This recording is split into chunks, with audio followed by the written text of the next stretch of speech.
Prepárense para un viaje a las profundidades del tiempo, a un pasado tan vasto y tan ajeno que nuestra propia historia parece un simple parpadeo.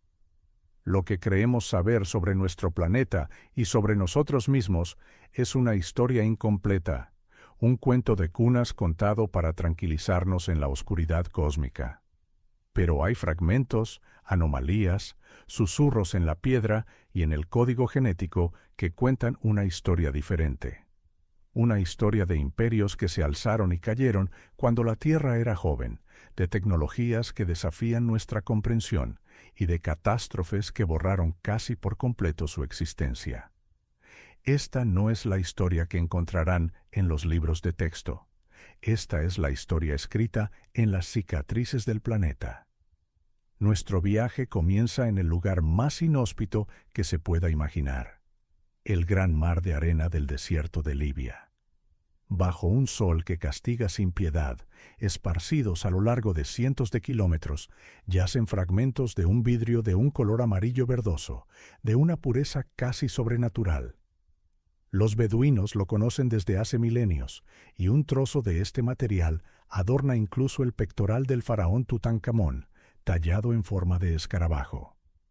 La ciencia oficial nos ofrece una explicación simple y ordenada. Hace 29 millones de años, un meteorito o un cometa impactó contra la Tierra, fundiendo la arena de cuarzo en un instante de calor y presión inimaginables.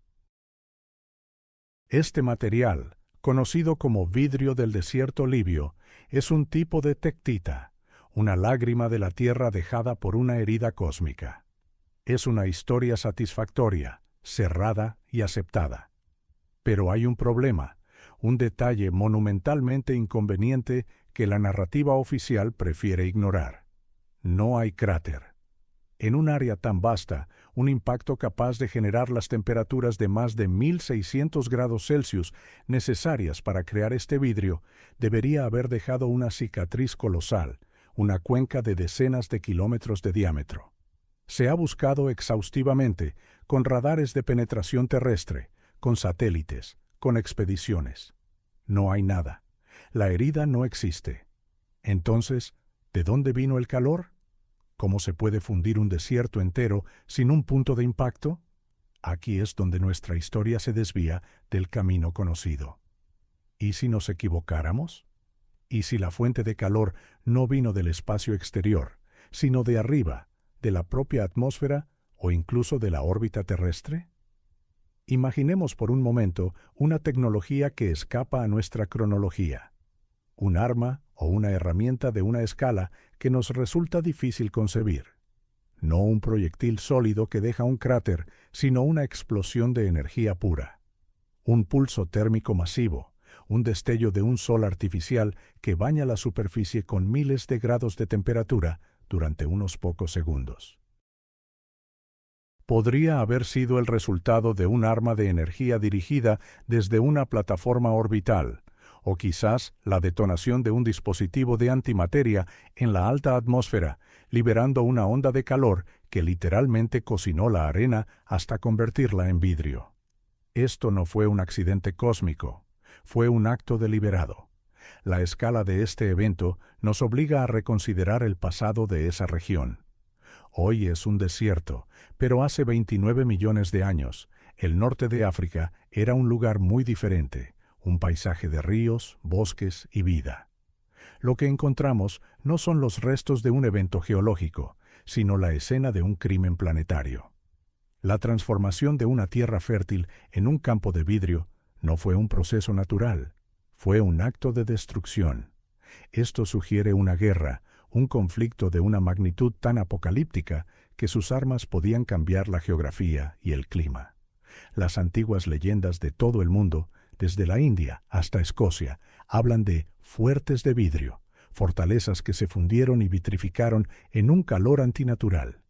Siempre las hemos descartado como mitos, como la imaginación febril de nuestros antepasados. Pero, ¿y si fueran recuerdos distorsionados? ¿Ecos de una guerra en la que se usaron armas térmicas capaces de licuar la piedra y el metal? La civilización que libró esa guerra y que convirtió el Sáhara en un horno ha desaparecido. ¿Por qué no encontramos sus ciudades, sus huesos, sus máquinas? La respuesta está bajo nuestros pies. El mismo proceso que borró su mundo ocultó las pruebas.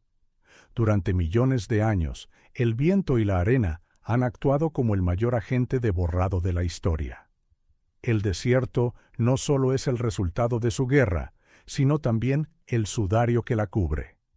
La arena, transportada por vientos incesantes, ha enterrado sus ciudades vitrificadas, ha erosionado sus monumentos hasta convertirlos en polvo y ha cubierto el paisaje con un manto de olvido de cientos de metros de espesor.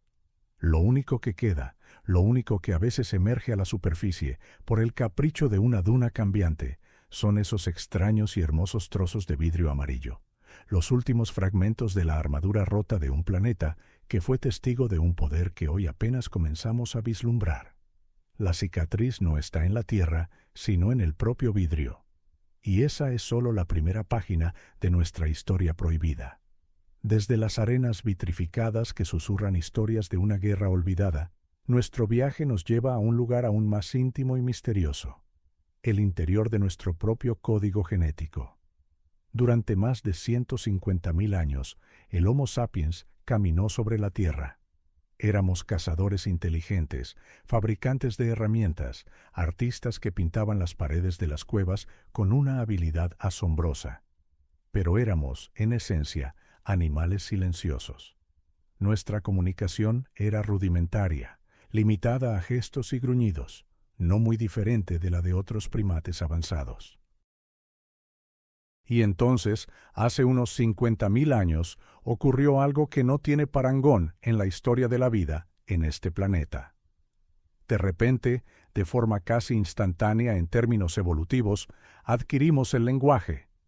No solo la capacidad de emitir sonidos, sino la sintaxis, la gramática, la capacidad de expresar pensamientos abstractos, de hablar del pasado y del futuro, de mentir y de crear poesía. Este evento, conocido como la Gran Explosión Creativa, es el verdadero nacimiento de la humanidad tal como la conocemos. La ciencia convencional nos dice que esto fue el resultado de una afortunada mutación genética, específicamente en un gen llamado FOXP2. Este gen es crucial para el control motor fino de la laringe y la boca, esencial para el habla articulada.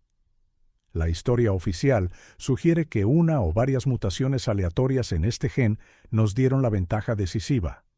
Pero aquí, de nuevo, la historia se desmorona bajo un escrutinio más detallado.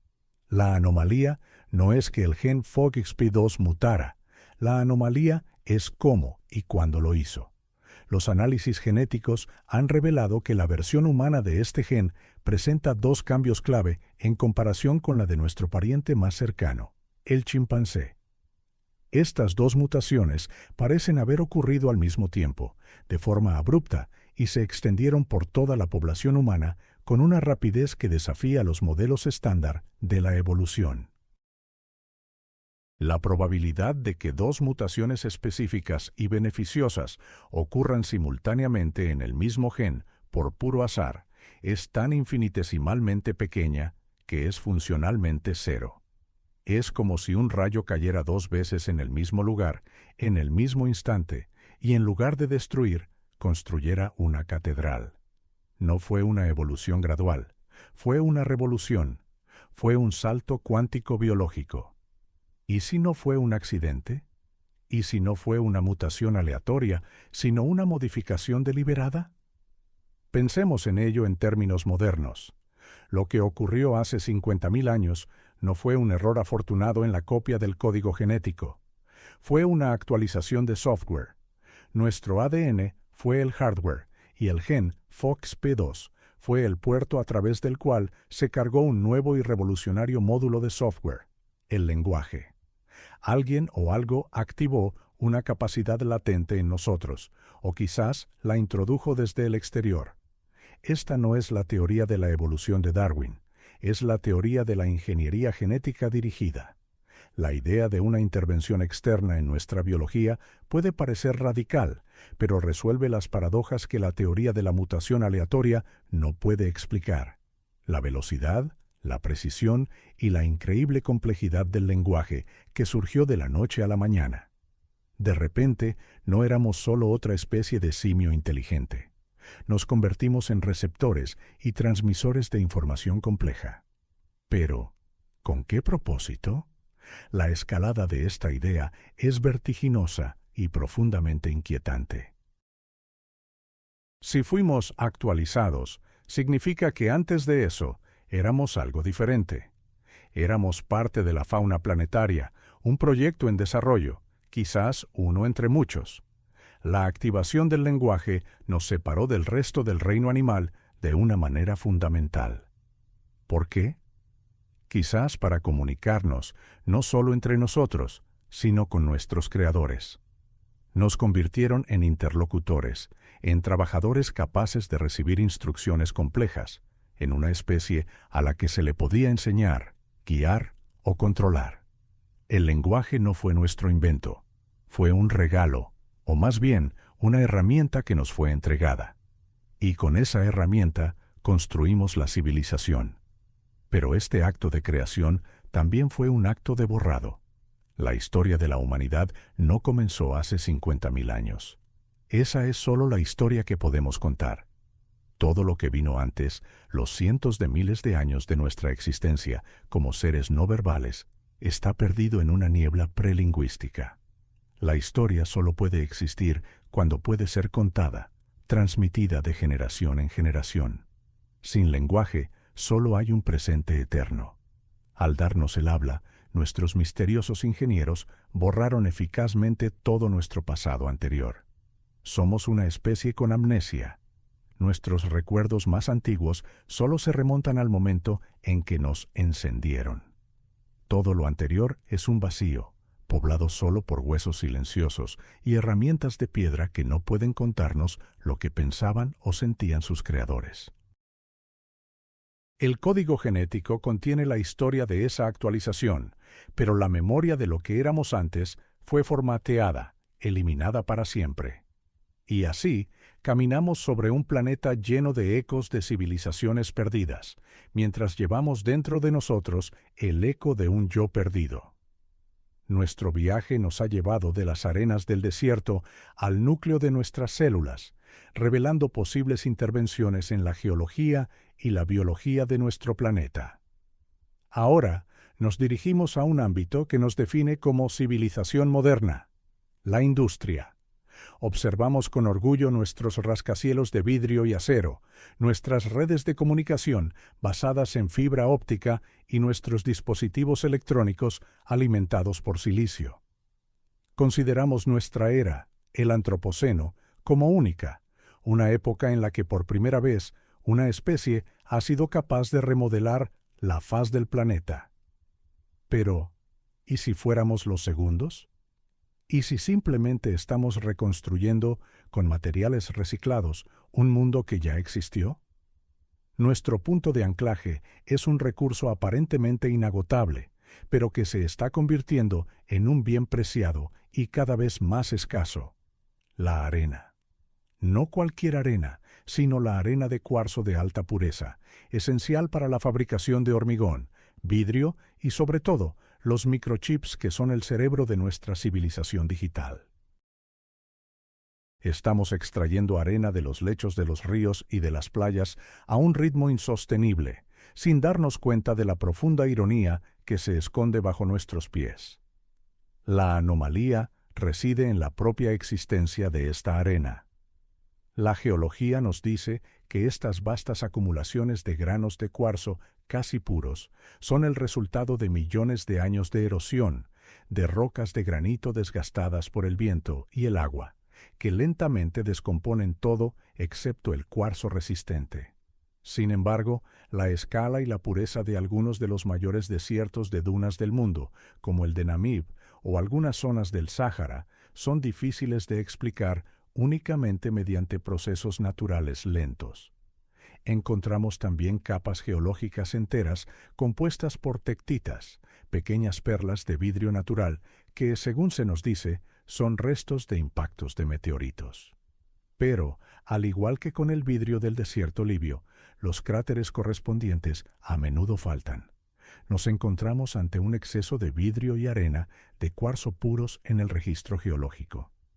¿Y si estas vastas extensiones de arena no fueran el producto de la erosión de montañas, sino de la erosión de ciudades? Proyectemos una idea que sacude los cimientos de nuestra percepción de la historia. Imaginemos una civilización anterior, quizás la misma que libró guerras térmicas y actualizó nuestro ADN. Una civilización que alcanzó y probablemente superó nuestro propio nivel tecnológico. Una civilización que construyó a escala planetaria. ¿Y si sus ciudades no estuvieran hechas principalmente de piedra o ladrillo, sino de materiales mucho más avanzados? ¿Y si dominaran la tecnología del silicio a un nivel que apenas podemos soñar? Imaginemos una era de ciudades transparentes, metrópolis enteras hechas de polímeros de cuarzo y aleaciones de vidrio más resistentes que el acero. Rascacielos que se perdían en las nubes, no como agujas de hormigón, sino como cristales facetados que captaban y distribuían la luz. Carreteras de fibra óptica, cúpulas geodésicas que cubrían vastos territorios, y, sobre todo, una red energética planetaria basada en la energía solar, con miles de millones de kilómetros cuadrados de paneles fotovoltaicos de silicio puro cubriendo los desiertos que ellos mismos habían creado o aprovechado. Un mundo que literalmente brillaba, reflejando la luz del sol como una joya en el sistema solar. La escalada de esta visión es un mundo que no solo usaba el silicio para la computación, sino como el principal material de construcción de su civilización. Un imperio de cristal, una utopía o distopía de cuarzo. Habrían procesado y purificado cantidades de sílice a una escala que haría parecer insignificante toda nuestra producción industrial. Habrían movido montañas no para extraer carbón o hierro, sino para obtener el cuarzo más puro. Su huella industrial no sería de carbono, sino de silicio. Y entonces llegó su fin. Ya fuera por una guerra, un cataclismo natural o un colapso autoinducido, sus magníficas ciudades de cristal se hicieron añicos. Y aquí es donde interviene el proceso de borrado, la gran máquina de reciclaje del tiempo. Durante eones, las fuerzas de la naturaleza hicieron su trabajo. El viento y el agua, los ciclos de hielo y de cielo, la lenta pero implacable acción de la geología, molieron sus rascacielos de cristal y sus paneles solares hasta convertirlos en polvo.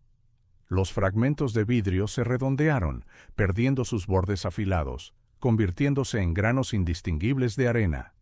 Sus redes de fibra óptica se descompusieron en filamentos de sílice. Sus microchips se convirtieron en polvo de cuarzo.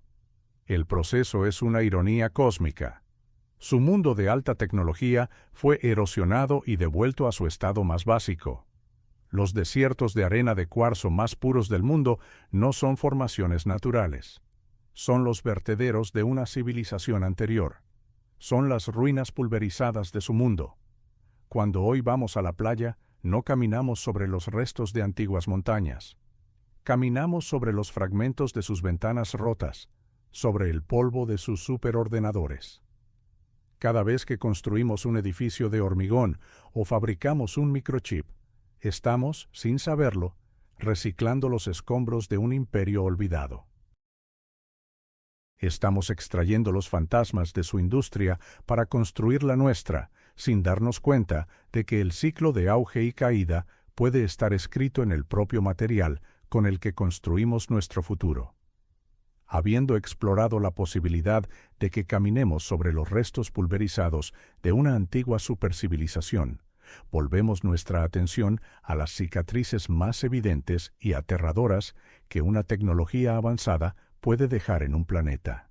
Regresamos al desierto, pero esta vez con una nueva perspectiva, buscando no solo el calor que fundió la arena, sino la firma inconfundible del poder más terrible que nuestra propia especie ha desatado: el átomo.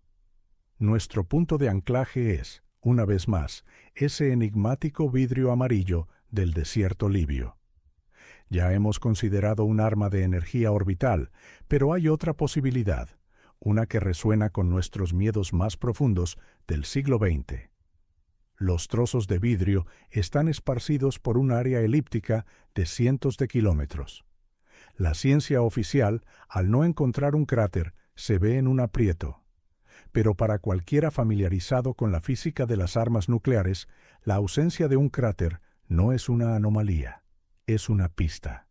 La anomalía no es la falta de cráter, sino la insistencia en buscar uno. Para crear vidrio de esa pureza a partir de la arena, se necesita un pulso de calor instantáneo y abrumador, que alcance casi 2000 grados Celsius y que se distribuya sobre una vasta superficie. Un impacto de meteorito concentra su energía en un punto. ¿Qué tipo de evento puede liberar tal cantidad de energía de manera uniforme sobre un área tan grande y desde arriba? La proyección es escalofriante y directa, una detonación nuclear aérea, un airburst. Cuando una bomba atómica explota a gran altitud, como la que detonó sobre Hiroshima o la que se cree que causó el evento de Tunguska en 1908, el cráter es mínimo o inexistente. La mayor parte de la energía se libera en forma de una bola de fuego y una onda de choque que se expanden hacia abajo y hacia los lados. Si un dispositivo termonuclear de una potencia inimaginable, quizás de cientos de megatones, miles de veces más potente que cualquier cosa que hayamos probado, fuera detonado a la altitud correcta sobre un desierto de arena de cuarzo, el resultado sería exactamente lo que encontramos: la fusión instantánea de la capa superficial de arena en vidrio puro, sin dejar un cráter de impacto. El desierto libio no es la cicatriz de una piedra caída del cielo, es el negativo fotográfico de una bola de fuego nuclear. La escalada de esta idea nos obliga a mirar con nuevos ojos no solo los desiertos, sino también los textos más antiguos de la humanidad. La evidencia no se limita a África. Desde el Valle del Indo hasta Escocia encontramos ruinas de antiguas ciudades con ladrillos y piedras fundidos, vitrificados de una manera que solo un calor extremo e instantáneo puede explicar. El caso de Mohenjo-Daro en Pakistán es particularmente famoso, con esqueletos encontrados en las calles que sugieren una muerte súbita y violenta, y niveles de radiactividad en la zona que algunos investigadores han afirmado que son anormalmente altos. Los antiguos textos sánscritos de la India, como el Mahabharata, describen con detalles vívidos y aterradores una guerra devastadora. Hablan de armas capaces de destruir ejércitos enteros, de un proyectil único cargado con todo el poder del universo, que producía una columna incandescente de humo y llamas, tan brillante como 10.000 soles.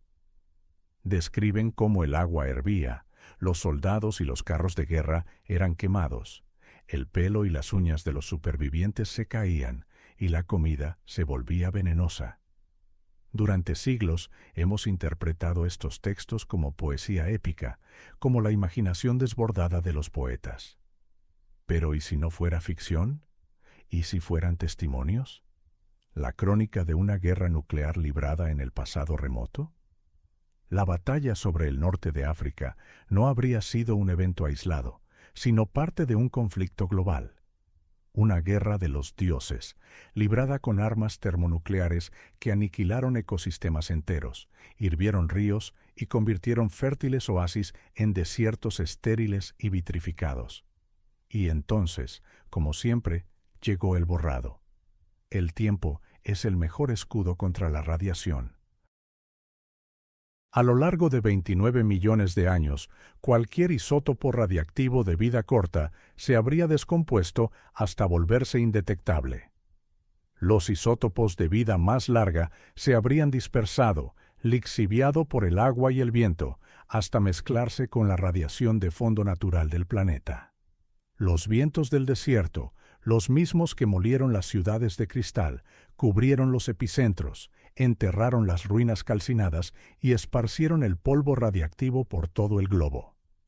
Lo único que quedó de esa conflagración apocalíptica fue el vidrio, las piedras preciosas que los faraones, sin conocer su terrible origen, tallaron para adornar a sus muertos.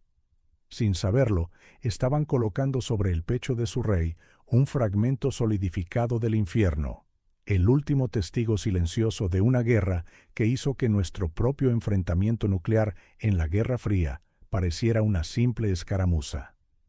El átomo no fue descubierto en el siglo XX, fue redescubierto. Desde la violencia abrasadora de las armas atómicas, que pueden alterar la superficie de un planeta, pasamos a una forma de tecnología aún más sutil y profunda, la capacidad de controlar el propio clima. Consideramos el clima como una fuerza de la naturaleza, un sistema caótico y complejo que podemos predecir con dificultad, pero que está fundamentalmente fuera de nuestro control. Sin embargo, ¿y si el clima que experimentamos hoy es simplemente el estado por defecto de un sistema que una vez fue gestionado y regulado artificialmente? Nuestro punto de anclaje es un principio básico de la climatología, el efecto albedo. Las superficies de colores claros, como las nubes y el hielo, reflejan la luz solar de vuelta al espacio, enfriando el planeta. Las superficies oscuras, como los océanos y los bosques, la absorben, calentándolo. El equilibrio entre ambos regula la temperatura global. Las nubes, en particular, juegan un papel crucial, actuando como el parasol variable de la Tierra. Son un componente fundamental y aparentemente natural de nuestro sistema climático. La anomalía se encuentra en el pasado profundo, en épocas como el Eoceno, hace unos 50 millones de años. El registro paleoclimático nos muestra que la Tierra era mucho más cálida que hoy, con temperaturas tropicales que se extendían casi hasta los polos. Sin embargo, los modelos climáticos tienen dificultades para replicar este estado de invernadero de manera consistente. Para mantener un calor tan uniforme y estable, la cubierta de nubes debería haber sido diferente, pero los datos indirectos sugieren que, en algunos periodos, era demasiado densa y reflectante para un clima tan cálido. Hay una desconexión entre las temperaturas que sabemos que existieron y la física atmosférica que las habría permitido. Es como encontrar un horno que funciona a máxima potencia, pero cuya puerta está inexplicablemente fría al tacto. Algo en la ecuación no encaja. Aquí es donde introducimos una proyección radical. ¿Y si esas nubes no fueran enteramente naturales? ¿Y si lo que interpretamos en el registro geológico como evidencia de una densa cubierta de nubes de vapor de agua fuera en realidad otra cosa? Imaginemos una civilización con la capacidad de llevar a cabo geoingeniería a escala planetaria. Una civilización que entendía el clima no como un fenómeno a soportar, sino como un sistema a diseñar.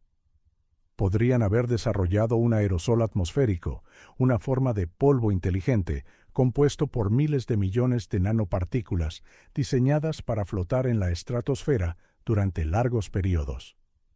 Estas partículas podrían haber sido diseñadas para tener propiedades reflectantes específicas, permitiendo a sus creadores ajustar el albedo del planeta con una precisión increíble. No serían nubes de agua, sino un velo artificial, una capa de ingeniería climática que les daría el control total sobre la cantidad de luz solar que llegaba a la superficie. La escalada de esta idea transforma nuestra visión del pasado de la Tierra. El planeta no solo habría sido habitado, sino terraformado. Sus dueños podrían haber modulado la luz del sol a voluntad. ¿Necesitaban más calor para sus cultivos en las regiones polares? Podrían haber reducido la densidad del aerosol, permitiendo que más luz solar calentara la superficie.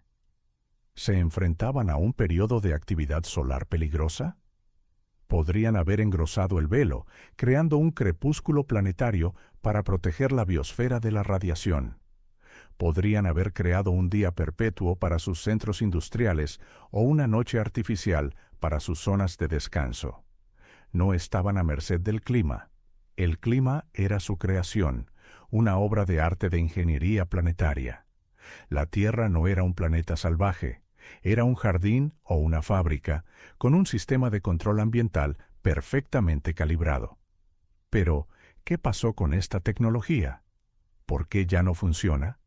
El borrado de esta hazaña de ingeniería es tan sutil como la propia tecnología. Con el tiempo, tras el colapso de sus creadores, el sistema falló. Las nanopartículas, ya sin ser reabastecidas, comenzaron a caer de la atmósfera. Durante miles o millones de años, este polvo inteligente llovió lentamente sobre la superficie de la Tierra. Se depositó en el fondo de los océanos y lagos, mezclándose con los sedimentos. Hoy, los geólogos encuentran estas finas capas de material inusual intercaladas entre los estratos de roca.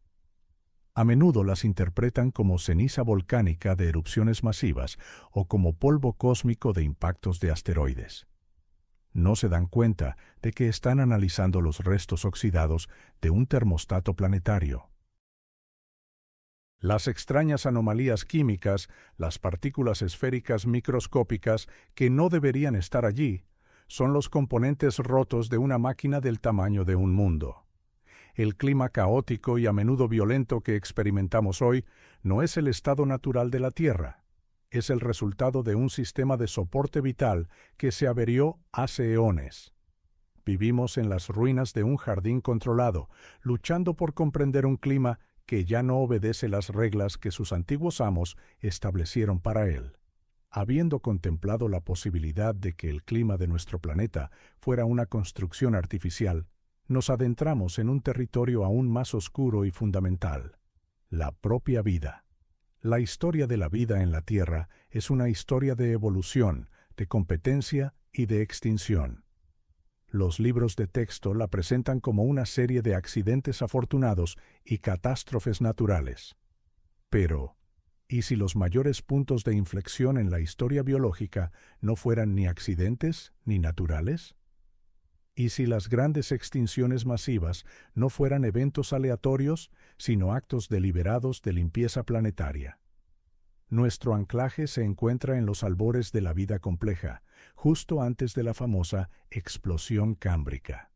Durante millones de años, en un periodo conocido como el Ediacárico, los océanos de la Tierra estuvieron poblados por unas criaturas extrañas y enigmáticas. Eran seres de cuerpo blando, con formas que no se parecen a nada que exista hoy. Discos, frondas, tubos acolchados. No tenían boca, ni intestinos, ni depredadores aparentes. Eran una forma de vida radicalmente diferente, un primer borrador de la biología multicelular. Y entonces, justo antes del Cámbrico, desaparecieron. Todos ellos, sin dejar rastro.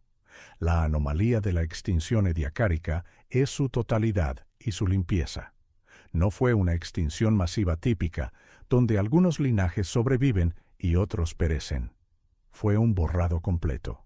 No hay evidencia de que fueran superados por competidores o devorados por los nuevos animales del Cámbrico. Simplemente se desvanecieron del registro fósil. Es como si un capítulo entero del libro de la vida hubiera sido arrancado limpiamente, sin dejar ni una sola palabra en la página siguiente. La explicación convencional es que las condiciones ambientales cambiaron y estos organismos delicados no pudieron adaptarse. Pero la pulcritud del evento sugiere algo más. Proyectemos una idea que convierte la evolución en un proceso mucho más siniestro. ¿Y si la biosfera de la Tierra no fuera un ecosistema que evoluciona libremente, sino un laboratorio o un lienzo? ¿Y si la vida ediacárica fuera un primer experimento, un borrador 1, que, por alguna razón, fue considerado un fracaso por sus creadores? No cumplía con las especificaciones, o quizás simplemente querían empezar de nuevo con un diseño diferente. Lo que vemos no es una extinción. Es el acto de un artista que limpia su lienzo antes de pintar una nueva obra maestra. fue una desinfección. Utilizaron una forma de bioarma, quizás un microbio diseñado a medida o un pulso de radiación específico, que atacó selectivamente la bioquímica única de la vida ediacárica, disolviéndola sin dejar rastro y preparando el escenario para el siguiente gran proyecto, la explosión cámbrica, el borrador 2, del cual descendemos todos nosotros. La escalada de esta perspectiva es aterradora. La historia de la vida en la Tierra deja de ser un árbol que crece orgánicamente y se convierte en una serie de sistemas operativos que se instalan, se prueban y, si es necesario, se formatean y se reemplazan. Las 5 grandes extinciones masivas que marcan la historia de nuestro planeta: el Ordovícico, el Devónico, el Pérmico, el Triásico y el Cretácico, podrían no haber sido causadas por edades de hielo, impactos de asteroides o erupciones volcánicas. Estos podrían haber sido simplemente los mecanismos de limpieza, o quizás las cortinas de humo para ocultar la verdadera causa: una decisión deliberada de reiniciar la biosfera. El gran filtro no es algo que nos espera en el futuro, es un evento recurrente en nuestro pasado.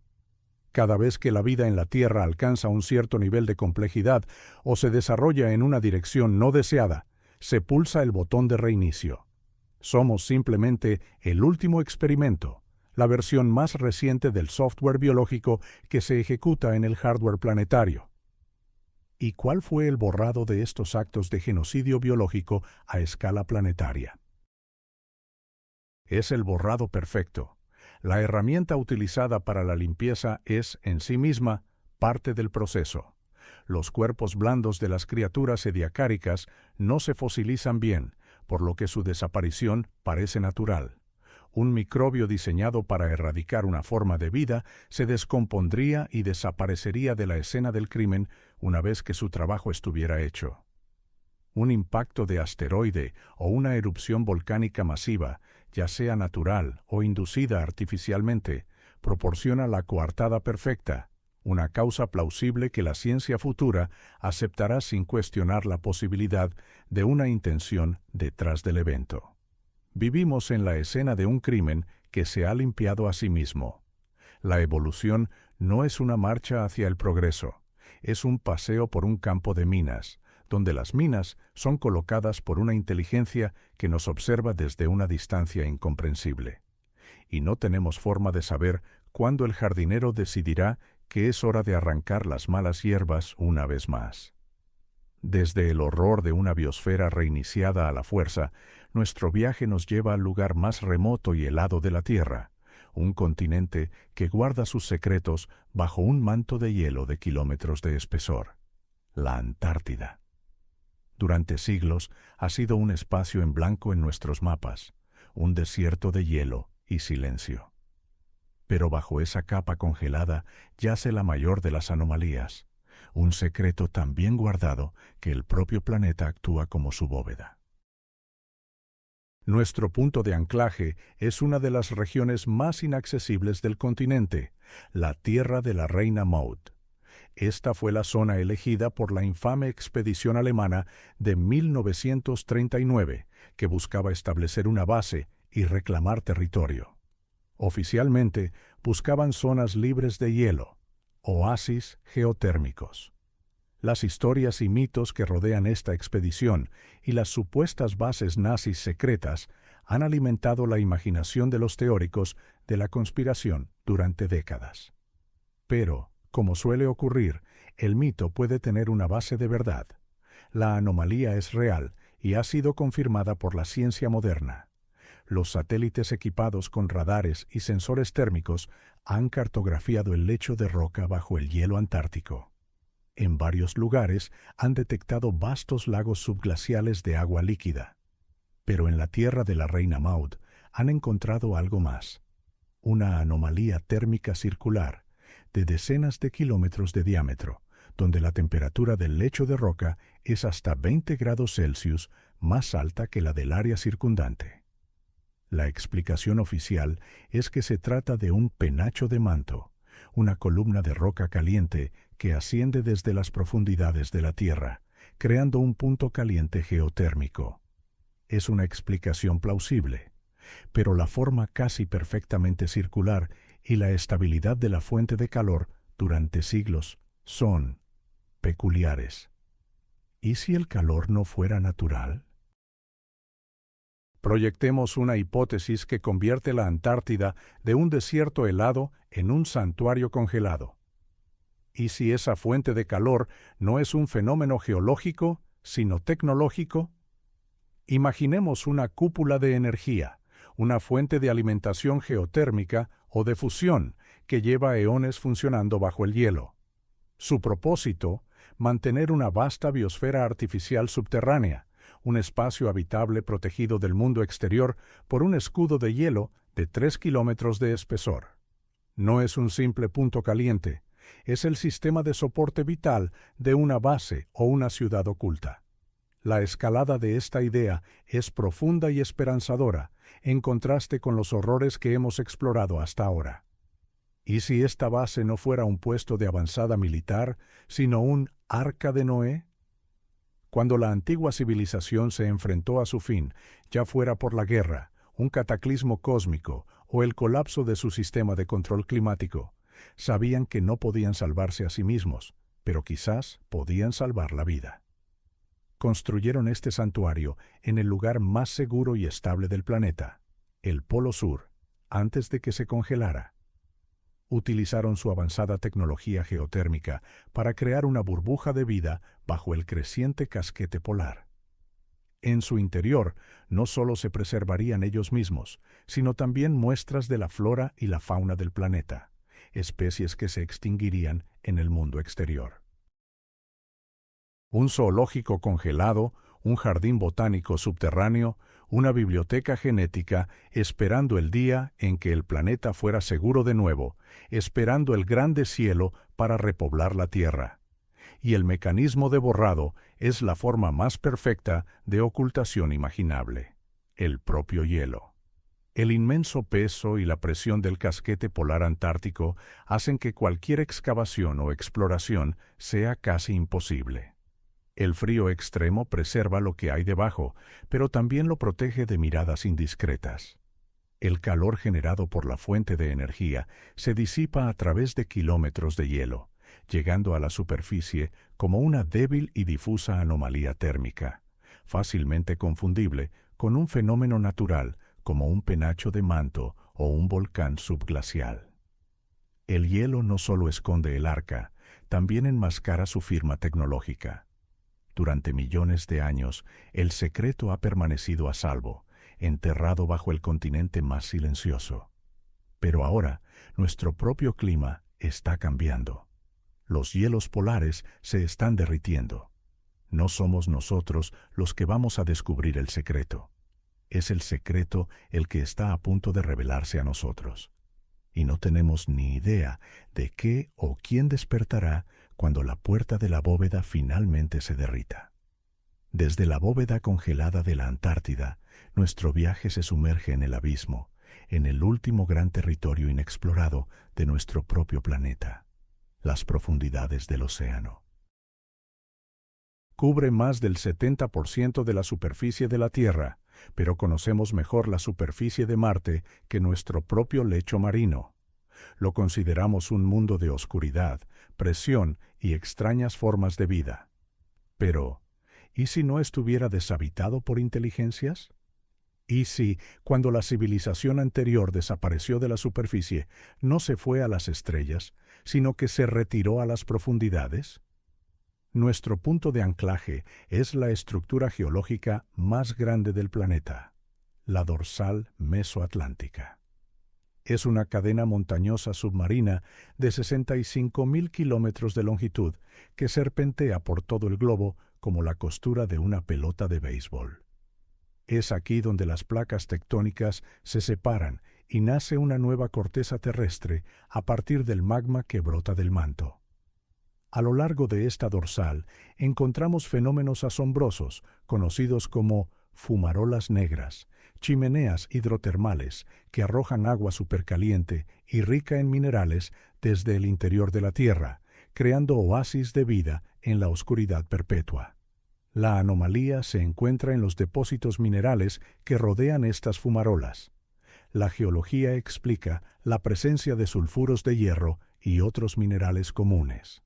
Sin embargo, en ciertos lugares, los vehículos de inmersión profunda han descubierto depósitos de metales casi puros: oro, plata, cobre, zinc, en concentraciones y estados de pureza que son extremadamente difíciles de explicar a través de procesos hidrotermales naturales. Es como encontrar lingotes de oro apilados junto a un volcán. La naturaleza puede concentrar metales, pero rara vez los purifica a este nivel. Algo más está sucediendo en las profundidades de la corteza oceánica. Proyectemos una idea que transforma nuestra comprensión de la geología planetaria. ¿Y si estas fumarolas negras no fueran enteramente fenómenos naturales? ¿Y si, al menos en parte, fueran los puertos de escape, los sistemas de ventilación de una vasta red industrial y energética suboceánica? Imaginemos una civilización que, para sobrevivir a una catástrofe en la superficie, se trasladó al fondo del mar. Para alimentar sus ciudades abisales, necesitarían una fuente de energía inmensa y fiable. ¿Qué mejor fuente que el calor del propio núcleo de la Tierra? Podrían haber perforado la delgada corteza oceánica a lo largo de las dorsales mesoatlánticas, aprovechando directamente la energía geotérmica del manto. Lo que nosotros vemos como volcanes submarinos y fumarolas negras serían, en realidad, las torres de refrigeración y los escapes de sus colosales centrales geotérmicas. Y los metales puros encontrados a su alrededor no serían depósitos naturales, serían los subproductos, los residuos refinados de sus procesos industriales y de generación de energía. La escalada de esta visión es asombrosa. Toda la red de dorsales mesoatlánticas no sería una característica geológica, sino una infraestructura. Una red eléctrica planetaria que alimenta no una, sino docenas de ciudades ocultas y complejos industriales en las llanuras abisales y en las profundas fosas oceánicas. Esto explicaría los innumerables informes sobre ovnis, objetos voladores no identificados, que en realidad son OSNIs, objetos submarinos no identificados, vehículos que entran y salen del agua a velocidades imposibles. No vienen del espacio exterior, vienen de nuestro propio océano. Han estado aquí todo el tiempo, viviendo en un mundo paralelo al nuestro, observándonos desde las profundidades, considerándonos quizás como los habitantes ruidosos e inestables del piso de arriba. Y el borrado, una vez más, es una obra maestra de camuflaje. La tecnología es tan avanzada que imita a la perfección un proceso geológico natural. Sus centrales eléctricas se disfrazan de volcanes. Sus residuos industriales se confunden con depósitos minerales naturales. Su propia existencia está protegida por la barrera más formidable del planeta: miles de metros de agua y una presión que aplastaría cualquiera de nuestros submarinos. Nosotros exploramos el fondo del océano buscando recursos minerales, sin darnos cuenta de que podríamos estar desmantelando las ruinas de sus líneas de transmisión de energía o recogiendo los desechos de su industria. Estamos ciegos a la civilización más grande y antigua de la Tierra, no porque esté lejos, sino porque está justo debajo de nosotros, oculta a plena vista bajo el velo azul del océano. Después de explorar los rincones más profundos y helados de nuestro propio planeta, nuestro viaje da su salto final hacia el exterior, hacia el silencio polvoriento de nuestros vecinos celestes. Durante mucho tiempo hemos mirado a las estrellas buscando señales de vida, sin considerar seriamente que las ruinas de nuestros propios antepasados o de sus contemporáneos podrían estar esparcidas por todo el sistema solar. La xenoarqueología no es una fantasía futura, es una necesidad presente que nos negamos a reconocer. Nuestro punto de anclaje es una de las características más espectaculares de todo el sistema solar: los valles marineris en Marte. Es un sistema de cañones de una escala que empequeñece cualquier cosa en la Tierra. Se extiende a lo largo de 4.000 kilómetros, es cientos de kilómetros de ancho en algunos lugares y tiene hasta 7 kilómetros de profundidad.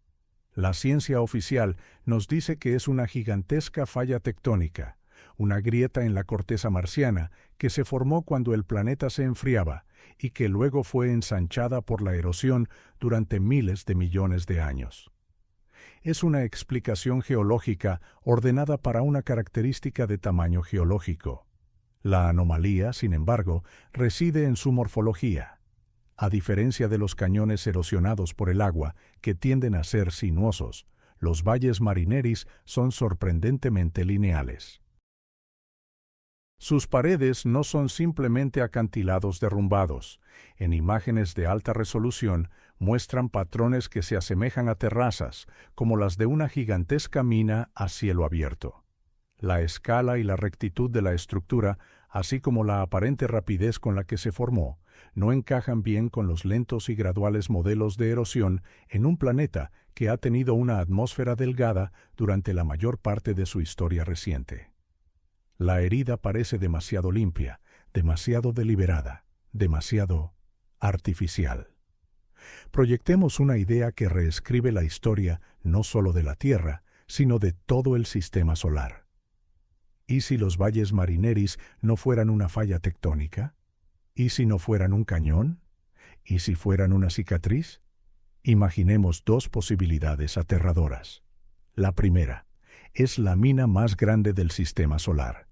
Una civilización planetaria podría haber extraído recursos de la corteza marciana a una escala inimaginable, utilizando excavadoras del tamaño de ciudades, cortando el planeta para llegar a los minerales de su interior. La segunda, aún más siniestra, es el resultado de un disparo de un arma de energía de una potencia que desafía la física tal como la conocemos. Un solo disparo que rasgó la corteza del planeta, vaporizando miles de kilómetros cúbicos de roca en un instante. La escalada de esta idea es que el sistema solar fue el escenario de una guerra en la que los planetas no eran solo hogares, sino fortalezas, arsenales y objetivos. Marte no siempre fue el desierto rojo y frío que vemos hoy. Alguna vez tuvo océanos, ríos y una atmósfera densa. ¿Qué le ocurrió? Los valles marineris podrían ser la respuesta. Podría ser la cicatriz del último y desesperado golpe en esa guerra. Un disparo tan catastrófico que no solo abrió una herida en la faz de Marte, sino que literalmente arrancó su atmósfera, la hirvió y la lanzó al espacio. El planeta no murió lentamente, fue asesinado. Y quizás no fue el único. Las cicatrices están por todas partes si sabemos cómo mirar. El extraño eje de rotación de Urano, el cinturón de asteroides que podría ser los restos de un planeta destruido, las lunas que parecen haber sido destrozadas y vueltas a ensamblar.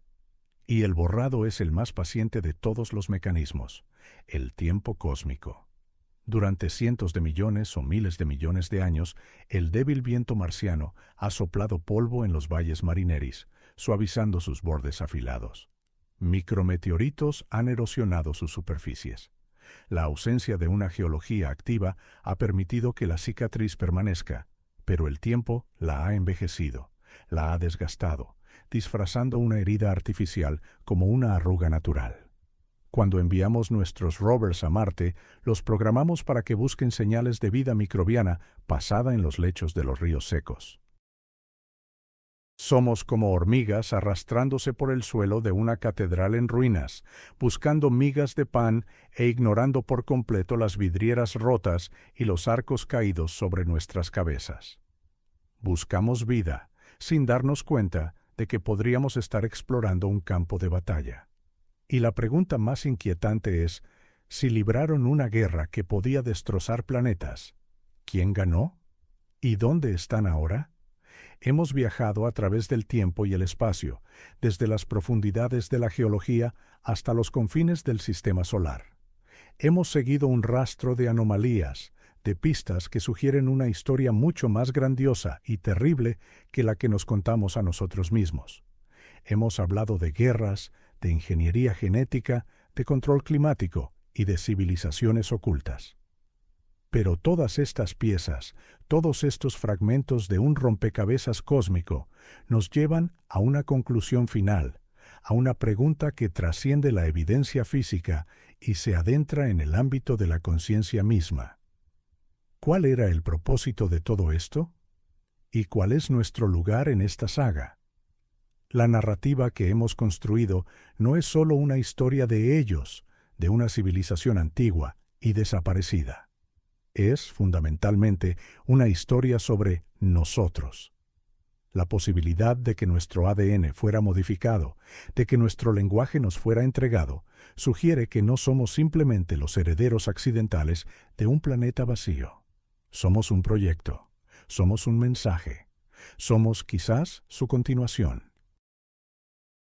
Pensemos en el concepto de información. En nuestro universo, la información nunca se destruye realmente. Cambia de forma, se degrada, se dispersa, pero su esencia persiste. La energía se convierte en materia, la materia en energía. ¿Y si la conciencia sigue la misma regla? ¿Y si la conciencia de esa civilización antigua no desapareció, sino que simplemente se transformó? La idea de la reencarnación es una de las más antiguas y persistentes de la cultura humana. Y si no es una creencia mística, sino una descripción de un mecanismo tecnológico o biológico que no comprendemos? ¿Y si nuestras almas, nuestras conciencias, son fragmentos de las suyas, reintroducidos en el ciclo biológico del planeta, pero con la memoria borrada? Somos ellos, viviendo en un estado de amnesia autoimpuesta o forzada. El propósito no sería volver a construir sus ciudades de cristal o sus armas planetarias, sino despertar a lo que somos. Recordar. Y las pistas no están solo en las rocas y en los genes, están en el propio tejido de la realidad. Muchos místicos y físicos cuánticos por igual han hablado de la idea de que el universo es una conciencia, que la información está almacenada no en libros o discos duros, sino en el propio vacío, en la estructura del espacio-tiempo. Los cristales, con su estructura molecular perfectamente ordenada, son excelentes para almacenar información.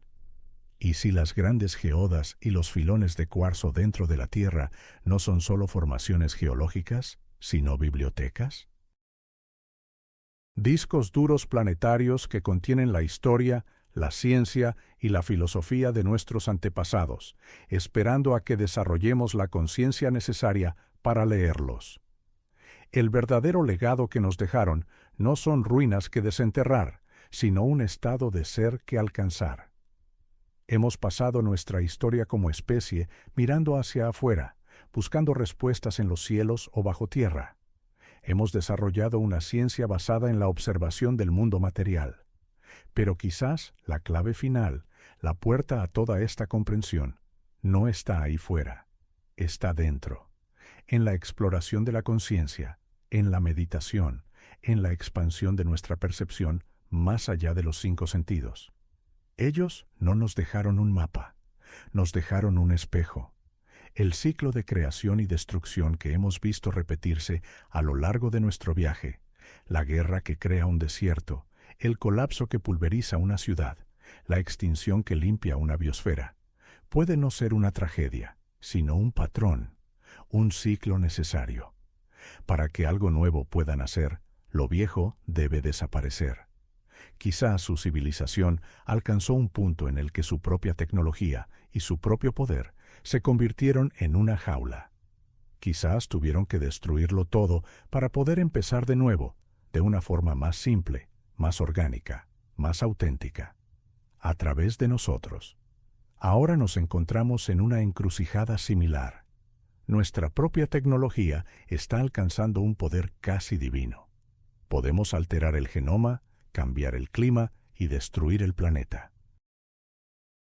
Estamos al borde de convertirnos en los dioses que tanto temíamos y admirábamos en nuestros mitos. Y tenemos una elección. Podemos repetir su ciclo, sucumbir a la arrogancia de nuestro poder y terminar como polvo en las arenas del tiempo, dejando tras de nosotros un planeta roto y un puñado de anomalías para que la próxima civilización las descubra. O podemos hacer algo diferente. Podemos mirar hacia adentro. Podemos escuchar los susurros en nuestro ADN, sentir los ecos en las piedras y darnos cuenta de que somos parte de algo mucho más grande. No somos los dueños de este planeta. Somos sus custodios. Somos sus hijos pródigos que finalmente regresan a casa.